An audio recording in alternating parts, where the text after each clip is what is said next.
Jasper's here again. All right.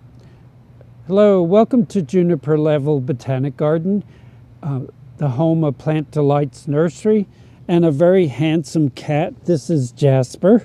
He's going to be the star of the show today, I think. But if he gives us a second, we want to talk about this fern.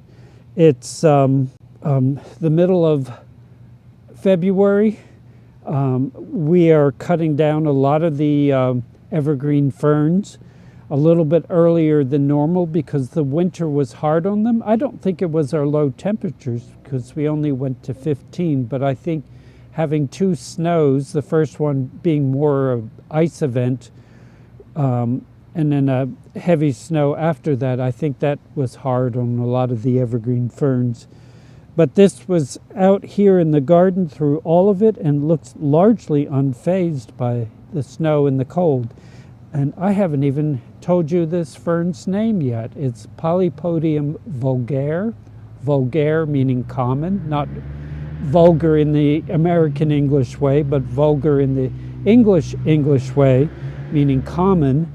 And this was one that Tony collected on the Korean island of Ulleung. I don't speak Korean, so I don't know how to pronounce that.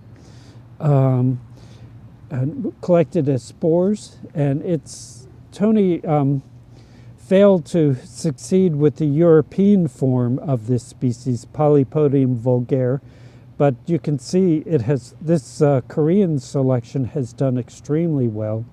It's amazingly fresh looking for late winter in the garden.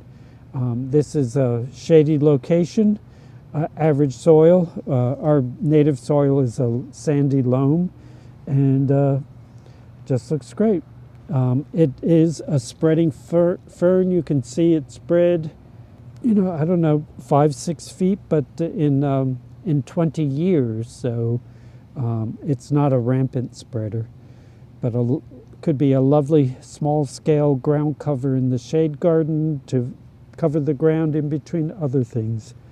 Polypodium vulgare, Ulleung Island. I do think we'll probably cut it down before spring because imagine this foliage, like many evergreen ferns, the foliage will die of old age as it's putting up new foliage, and if that's the case, it'll be easier to cut that away when it's not actively putting up new growth. But other than that, it requires no maintenance. Thank you for your time today, and I hope to see you again in the garden.